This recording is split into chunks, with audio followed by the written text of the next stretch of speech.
नमस्कार दोस्तों, स्वागत है आपका आपके अपने YouTube channel the AQ traders में। दोस्तों आज हम बात करेंगे जिंदल स्टील के बारे में, एनालिसिस करेंगे जिंदल स्टील्स का, जिसमें हमें रिसेंटली अभी रोल ओवर डेटा में हाईएस्ट रोल ओवर नजर आया है लॉन्ग बिल्डअप की तरफ। दोस्तों एनालिसिस करेंगे जिंदल स्टील का। ये जिंदल स्टील का चार्ट है दोस्तों, डेली चार्ट है। इसमें मैंने एक एरिया ड्रॉ किया है, ये भी मैं आपको बताऊंगा ये किस तरीके से ड्रॉ किया गया है। आगे बढ़ने से पहले दोस्तों डिस्क्लेमर है कि आप हमारे एनालिसिस से एग्री भी कर सकते हैं, डिसएग्री भी कर सकते हैं। ये वीडियो एजुकेशनल पर्पस के लिए रिकॉर्ड किया जा रहा है और आप कोई भी इन्वेस्टमेंट या कोई भी ट्रेडिंग करने से पहले अपने फाइनेंशियल एडवाइजर से जरूर सलाह ले लीजिएगा। दोस्तों ये रोल ओवर डाटा था जिंदल स्टील का, जो हमने अपनी पिछली वीडियो में भी शेयर किया था, जिसमें हमने देखा था कि 26 मार्च को जिंदल स्टील 22,85,000 कॉन्ट्रैक्ट से शुरू किया था 30 अप्रैल के एक्सपायरी के लिए, जो कि अभी अप्रैल में 30 अप्रैल को 28 मार्च का कॉन्ट्रैक्ट 1,24,00,000 से शुरू कर रहा है। तो दोस्तों आपने देखा कि 22 लाख से जो कॉन्ट्रैक्ट पिछले महीने शुरू हुआ था, आज अगर हम अगले महीने के लिए बात कर रहे हैं, 28 मई के लिए बात कर रहे हैं, तो हम 1,24,00,000 कॉन्ट्रैक्ट से शुरू कर रहे हैं। तो ओवरऑल अगर हम देखें तो 44-45% के around change in roll over हुआ है। तो दोस्तों आगे एनालिसिस करते हैं जिंदल स्टील का। इसके लिए हमने जिंदल स्टील का डाटा डाउनलोड किया और जिंदल स्टील का डाटा दोस्तों ओपन इंटरेस्ट का डाटा डाउनलोड किया और उसको हमने अपनी शीट में एनालिसिस के लिए यूज किया है। तो दोस्तों ये मैं आपको बता देता हूँ, शीट में हमें आपको क्या क्या नजर आ रहा होगा। ये चेंज और चेंज परसेंटेज, ये दोस्तों प्रीवियस डे का चेंज और उसके अकॉर्डिंग निकाला गया है। उसका परसेंटेज हाई माइनस लो किया गया है, क्लोज माइनस ओपन है, body percentage.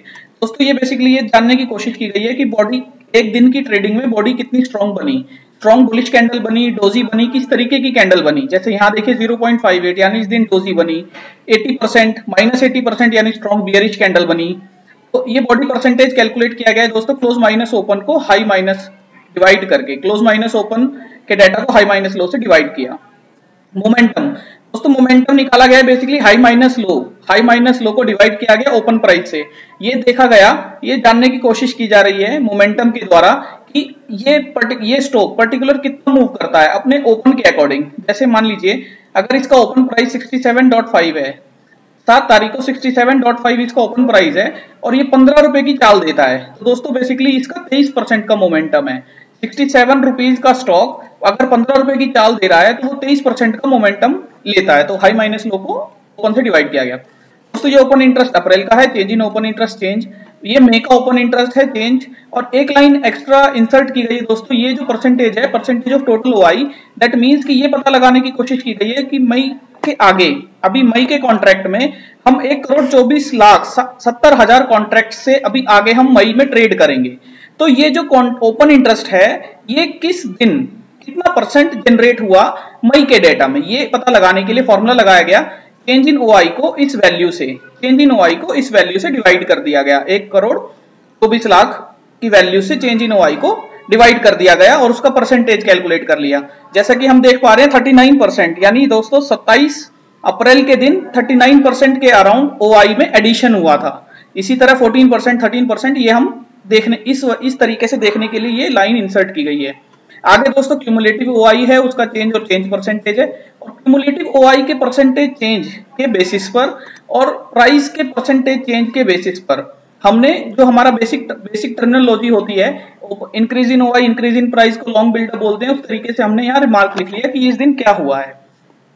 Increase in OI increase in price है तो लॉन्ग बिल्डअप है, increase in OI decrease in price है तो short buildup, decrease in OI increase in price short covering, और decrease in OI decrease in price long unwinding.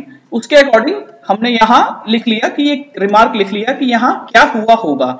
लेकिन दोस्तों ये actually हुआ है या नहीं, ये हम आगे जानेंगे एनालिसिस में। तो उम्मीद करता हूँ अभी तक आपको शीट समझ आ गई होगी। आगे देखते हैं दोस्तों। अभी एक इंटरेस्टिंग बात मैं आपको बताता हूँ कि जिंदल स्टील 1 अप्रैल को अप्रैल कॉन्ट्रैक्ट के लिए 1,26,50,000 कॉन्ट्रैक्ट से ट्रेड कर रहा था, और अभी रोल ओवर में हमें 1,24,00,000 नजर आ रहा है। दोस्तों 1 अप्रैल को अगले 30 अप्रैल की एक्सपायरी के लिए जिंदल स्टील अभी के कॉन्ट्रैक्ट से ज्यादा कॉन्ट्रैक्ट से ट्रेड कर रहा था, और जो 1,66 तक भी गया था और प्राइस लगातार नीचे जा रहा था। दैट मीन्स कि यहाँ अप्रैल के फर्स्ट वीक में या मार्च के लास्ट वीक में इसमें शॉर्ट बिल्डअप जनरेट हो रहा था। दोस्तों हम चार्ट में देख के मैं आपको बताता हूँ। ये देखिए यहाँ इन डेट्स में अप्रैल ये 27 जो 26 को हमारा कॉन्ट्रैक्ट रोल ओवर हुआ था, 27, 28, 30th, 31st और फर्स्ट वीक में और थर्ड में, यहाँ दोस्तों लगातार ये नीचे आया है, तो ये शॉर्ट बिल्डअप की वजह से नीचे आया था। अब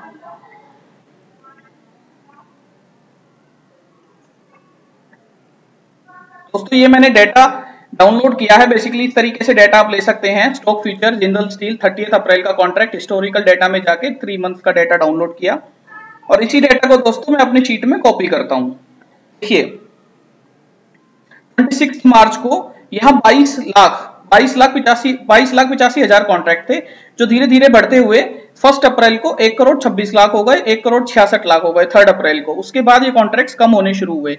यहाँ कॉन्ट्रैक्ट्स लगातार बढ़ रहे हैं, तो हमने डेटा दोस्तों 1 अप्रैल से लिया हुआ है, इसलिए आपको यहाँ 1,26,00,000 नजर आ रहा है। आइए चलते हैं अपनी शीट पर। तो इसके बाद दोस्तों देखिए क्या हुआ, यहाँ कॉन्ट्रैक्ट्स लगातार अनवाइंड हुए। उसके बाद लगातार यहाँ कॉन्ट्रैक्ट अनवाइंड हुए। जब इसने लो लगाया, जब जिंदल स्टील ने लो लगाया 62.45 का, उससे पहले भी लो था 62.15 का, यानी 62 की रेंज इसके लिए शॉर्ट कवरिंग रेंज थी। उसके बाद ये वो लो लगा नहीं पाया और यहाँ से लगातार 3 दिन शॉर्ट कवरिंग हुई है। दोस्तों शॉर्ट कवरिंग हमें यहाँ दिख रही है, लगातार 3 दिन शॉर्ट कवरिंग हुई है। उसके बाद इसमें लॉन्ग बिल्डअप, अनवाइंडिंग या अलग अलग तरीके का डेटा हमें नजर आया है। पर इंपॉर्टेंट बात दोस्तों ये है कि जो ये ओपन इंटरेस्ट है, जो अप्रैल सीरीज का ओपन इंटरेस्ट था, वो लगातार नीचे जाता गया, यानी कि प्राइस एक रेंज में कंसोलिडेट करता रहा और ओआई लगातार कम होता चला गया। और इसके साथ दोस्तों हमने यहाँ देखा मई के ओआई में लगभग 22 तारीख या लगभग 23 से 24 तारीख के बाद ओपन इंटरेस्ट, अच्छा ओपन इंटरेस्ट बिल्डअप होना शुरू हुआ दोस्तों। 3%, 3%, 9%, यानी इसके बाद यहाँ अच्छा ओपन इंटरेस्ट बिल्डअप होना शुरू हुआ। दोस्तों इस डेटा को मैं आपको चार्ट पे दिखा देता हूँ, चार्ट पे कैसे प्लॉट करता हूं मैं। देखिए यहाँ इस रेंज 1 तारीख और 3 तारीख में यहाँ शॉर्ट बिल्डअप हुआ था, तो हमने यहाँ शॉर्ट बिल्डअप के लिए ये एरिया मार्क कर लिया। इस एरिया के बाद दोस्तों ये जो ग्रीन कैंडल हमें नजर आ रही है, ये 3 ग्रीन कैंडल नजर आ रही है, ये बेसिकली शॉर्ट कवरिंग की कैंडल्स, जो हमारे डेटा से हमें पता चल रहा है शॉर्ट कवरिंग की कैंडल्स बनी थी। उसके बाद दोस्तों यहाँ एक्यूमुलेशन डिस्ट्रीब्यूशन चलता रहा है। अब बेसिकली मई महीने के लिए क्या हुआ है, इसके लिए मैं आपको एक शीट और दिखाता हूँ। देखिए दोस्तों जिंदल स्टील की ये शीट मैंने बनाई है और इस तरीके से भी मैं एनालिसिस करता हूँ। दोस्तों इस शीट के बारे में मैं आपको बता देता हूँ, ये यदि आप चार्ट के मदद से एनालिसिस नहीं कर पाते हैं तो आप इस शीट को भी बनाकर इस एनालिसिस कर सकते हैं। दोस्तों इसमें होता क्या है, यहाँ मैंने प्राइस लिखे हैं, 2-2 रुपए की रेंज के अकॉर्डिंग प्राइस लिखे हैं, 62, 64, 66, इस तरीके से एक रेंज ले ली है। यहाँ डेट्स लिख दी हैं और जो बेसिक एनालिसिस हमने यहाँ किया, जो हमने यहाँ किया कि यहाँ शॉर्ट बिल्डअप हुआ है या शॉर्ट कवरिंग हुई है, जो हमारे बेसिक फॉर्मूलाज होते हैं उसकी मदद से दोस्तों उसे चार्ट में यहाँ एक्सेल में प्लॉट किया है विद कलर। जैसे शॉर्ट बिल्डअप को हमने रेड कलर दिया है, शॉर्ट कवरिंग को ऑरेंज, डार्क ग्रीन और लाइट ग्रीन कलर हमने लॉन्ग बिल्डअप, लॉन्ग अनवाइंडिंग को दिया है। तो आप देखिए यहाँ जो भी जैसे 3 अप्रैल को हमें लग रहा था शॉर्ट बिल्डअप हुआ है, किस रेंज में हुआ है दोस्तों, वो एक रेंज हमने बना दी विद प्राइस और क्लोजिंग प्राइस जहां था वहां हमने ये वैल्यू लिख दी। यहाँ 62 के लगभग नीचे के अराउंड क्लोज हुआ था। जैसे 3 अप्रैल को ये 63 के पास क्लोज हुआ था, 63.55, तो हमने 62 के पास ये लिख दिया। 62 या 64 के पास भी आप लिख सकते हैं, वो कोई बड़ी चीज नहीं है। तो आपने यहाँ लिख दिया, इससे आपको पता चला कि ये प्राइस लगभग इस रेंज के यहाँ क्लोज हुआ था और उसमें इतना ओपन इंटरेस्ट था। दोस्तों ये ओपन इंटरेस्ट हमने अभी 1 और 3 तारीख का जोड़ के लिख दिया है यहाँ पे, और बाकी सब में अलग अलग ओपन इंटरेस्ट लिखा हुआ है कि उस दिन पर्टिकुलर ओआई में क्या चेंजेस आए थे। जैसे ये ऑरेंज कलर, ये शॉर्ट कवरिंग हुई, 3 दिन लगातार शॉर्ट कवरिंग हुई, फिर एक बिल्डअप हुआ, फिर लॉन्ग अनवाइंडिंग हुई, फिर बिल्डअप हुआ। तो दोस्तों इस डेटा से हमें पता क्या चल रहा है, इस डेटा से हमें ये पता चल रहा है कि आप समझिए एक बात कि जब भी शॉर्ट बिल्डअप हुआ है, ये एक शॉर्ट बिल्डअप हुआ इस रेंज में, शॉर्ट बिल्डअप हुआ तो किसी ने तो लॉन्ग किया होगा ना दोस्तों। अगर मान लीजिए 100 रुपए में 100 की वैल्यू पे कोई ट्रेड हुआ, जिंदल स्टील अगर मान लीजिए 100 की वैल्यू पे ट्रेड हुआ, तो अगर 50 लोगों ने यहाँ शॉर्ट किया तो 50 लोगों ने लॉन्ग भी तो किया होगा, तभी तो ये कॉन्ट्रैक्ट हुआ है। क्योंकि ये प्राइस नीचे आ गया, 100 से 95 आ गया, और हमें एंड ऑफ द डे ये पता चल रहा है कि ये प्राइस 100 से 95 आ गया, 5 रुपए कम हुआ है। लेकिन ये जो 5 रुपए कम हुआ है, इसमें जिन लोगों ने 50 कॉन्ट्रैक्ट, जिन 50 लोगों ने इसे शॉर्ट किया था, उन लोगों को 5 रुपए पर शेयर के अकॉर्डिंग इसमें फायदा हुआ पर कॉन्ट्रैक्ट के अकॉर्डिंग। लेकिन जिन्होंने लॉन्ग किया था उन्हें भी तो नुकसान हुआ है 5 रुपए पर कॉन्ट्रैक्ट। तो दोस्तों अगले दिन हम क्या देखेंगे, अगले दिन हम 95 की वैल्यू पे ये देखेंगे कि 95 पर अब जिन्हें नुकसान हुआ है, अब हम उनके अकॉर्डिंग समझेंगे। देखिए जिन्हें फायदा हुआ है वो तो चाहेंगे कि ये नीचे और चला जाए, उन्हें कोई फर्क नहीं पड़ता, उन्हें तो पॉजिटिव ही है। लेकिन जिन्हें नुकसान हुआ है, यानी जो लॉन्ग कर रहे थे, अगर ये प्राइस नीचे आ गया और किसी ने तो लॉन्ग किया ना इसे, इसी तरह इतने कॉन्ट्रैक्ट दोस्तों ट्रेड हुए 84 से 962 के बीच में, तो इन कॉन्ट्रैक्ट्स को किसी ने तो लॉन्ग किया, किसी ने तो लॉन्ग किया होगा ना, 84 पे किया होगा, 82 है, किसी वैल्यू पे लॉन्ग किया होगा। अभी वो दोस्तों सब लोग नुकसान में हैं, जिन्होंने लॉन्ग किया था वो नुकसान में है। तो अगले दिन होना क्या चाहिए था, अगले दिन दोस्तों अगर इतना हैवी शॉर्ट बिल्डअप हुआ है तो अगले दिन ये लॉन्ग वाले पोजीशन छोड़ने चाहिए थे, इन लॉन्ग्स वालों को अपनी पोजीशन छोड़नी चाहिए थी, पोजीशन छोड़नी चाहिए थी, मतलब ये 95 से इन्हें पैनिक करना चाहिए था और ये यहां अपनी पोजीशंस को क्लोज करते दोस्तों। अभी तो इन्होंने बाय किया है, फिर ये सेल करते, अगर ये सेल करते तो इन्हें यहां नए बायर्स चाहिए। तो दोस्तों ये सेल जो करते, मान लीजिए अगर ये पैनिक में हैं, जिन्होंने यहाँ लॉन्ग किया था इस 84 की वैल्यू पे, 82 की वैल्यू पे अगर किसी ने लॉन्ग किया था और इतना नीचे आने पर दोस्तों वो मार्केट ऑर्डर पे सेल करेगा, मार्केट ऑर्डर पे सेल करेगा तो वो शॉर्ट के लिमिट ऑर्डर्स को खाता चला जाएगा, नीचे की तरफ ट्रिगर करता चला जाएगा। तो उससे होगा क्या कि ये प्राइस और तेजी से नीचे जाएगा, प्राइस अगर नीचे जाएगा तो हम उसे लॉन्ग अनवाइंडिंग बोलेंगे। तो दोस्तों मेरा कहने का मतलब ये है कि यदि हमने इस रेंज को शॉर्ट बिल्डअप रेंज कंसीडर किया है, जो कि हमारे एक सिंपल एनालिसिस से हमें पता चला, हमने एक सिंपल एनालिसिस किया कि increase in OI decrease in price is called short buildup, हमने उस शॉर्ट बिल्डअप को यहां लिख दिया, शॉर्ट बिल्डअप हुआ है, हमने क्लोजिंग लिख दी, हमने वैल्यू लिख दी ओपन इंटरेस्ट की। अब हमें यह समझना चाहिए दोस्तों, अगर ये जेन्युइन शॉर्ट बिल्डअप था तो अगले दिन जो रिएक्शन होना चाहिए था, या तो वो प्राइस इस रेंज में कंसोलिडेट करता, यानी और बिल्डअप होता, छोटे मोटी कवरिंग हो जाती, लेकिन प्राइस इस रेंज में रहता, या फिर यहां जिन्होंने लॉन्ग किया था वो अपनी पोजीशंस को पैनिक में काटते और ये लॉन्ग अनवाइंडिंग के साथ प्राइस और तेजी से नीचे चला जाता, या तो ये गैप डाउन खुल के नीचे जाता या थोड़ा सा ऊपर जाके ये प्राइस फिर 62 को तोड़ के नीचे की तरफ चला जाता। सो दैट कि हमें पता चलता कि जो लॉन्ग्स यहाँ बने थे इस शॉर्ट बिल्डअप में, जो लॉन्ग्स थे वो अपनी पोजीशंस को अनवाइंड कर रहे हैं, वो अपनी पोजीशंस को काट रहे हैं। लेकिन दोस्तों अगले दिन ऐसा कुछ नहीं हुआ 7 अप्रैल को, बल्कि यहाँ पोजीशंस में शॉर्ट कवरिंग हमें नजर आई है, प्राइस ऊपर की तरफ जा रहा है और ओआई डिक्रीज हो रहा है। सेम यहाँ हमें नजर आया, सेम यहाँ नजर आया 9 तारीख को, और प्राइस हमारी शॉर्ट बिल्डअप की रेंज के ऊपर भी चला गया। देखिए दोस्तों 98 लगभग आपको आसपास का प्राइस मिल जाएगा, प्राइस ऊपर भी चला गया और प्राइस इस रेंज के बाहर भी चला गया और शॉर्ट कवरिंग भी हो गई। तो दोस्तों बेसिकली यहां हुआ क्या, यहां ये हुआ कि जिन लोगों ने हायर प्राइसेस पे, आप ये समझिए मैंने बताया आपको कि मार्च में यहां बिल्डअप हुआ था, तो जिन लोगों ने इस रेंज में यहां जिन लोगों ने अपनी पोजीशंस बनाई थी उन लोगों को अब ये लोअर रेंज लगती है और इसके बाद उन्होंने यहां अपनी पोजीशंस को क्लोज कर दिया। पोजीशन क्लोज करने की वजह से ये शॉर्ट कवरिंग हो गई। तो दोस्तों इसका मतलब ये हुआ कि जो ये लो लगा, ये जो लो वैल्यू बनी, इस लो पर बायर्स हैं या इस लो पर शॉर्ट पोजीशन वालों को भी रिलायबिलिटी नहीं है कि प्राइस अब इससे नीचे जा सकता है, तभी तो उन्होंने हेवीली अपनी पोजीशंस को क्लोज कर दिया और शॉर्ट बिल्डअप की रेंज से भी बाहर चले गए। उम्मीद करता हूं दोस्तों मेरी बात आपको समझ आई होगी। 13 तारीख को देखिए लॉन्ग बिल्डअप हुआ, अब देखिए शॉर्ट बिल्डअप की रेंज के ऊपर लॉन्ग बिल्डअप हो रहा है।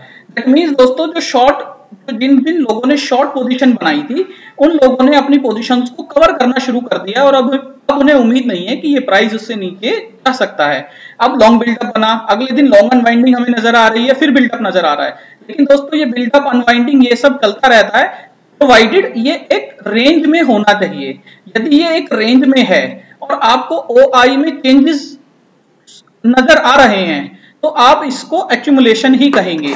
अगर देखिए 13 अप्रैल से लेकर आज 30 अप्रैल तक ये रेंज में रहा दोस्तों, ये रेंज में रहा, लेकिन रेंज के बावजूद अगर आपको 13 अप्रैल से 30 अप्रैल के बीच में या किसी भी डेट तक आप देखते हैं, वहां आपको ओआई में इंक्रीज नजर आ रहा है। रेंज में रहने के बावजूद अगर ओआई इंक्रीज नजर आ रहा है तो उसे आप एक्यूमुलेशन बोलेंगे, और रेंज में रहने के बावजूद अगर ओआई डिक्रीज हो गया है तो आप उसे डिस्ट्रीब्यूशन बोलेंगे। तो दोस्तों अभी हमें यहाँ एक्यूमुलेशन नजर आ रहा है, क्योंकि यहाँ बिल्डअप में जो रेंजेस बनी, बिल्डअप हुआ उनके ओपन इंटरेस्ट का डेटा ज्यादा है, और जो कवरिंग हुई उनके ओपन इंटरेस्ट का डेटा कम है। और दोस्तों अब 21 अप्रैल को देखिए, एक हैवी शॉर्ट बिल्डअप हमें यहाँ नजर आया।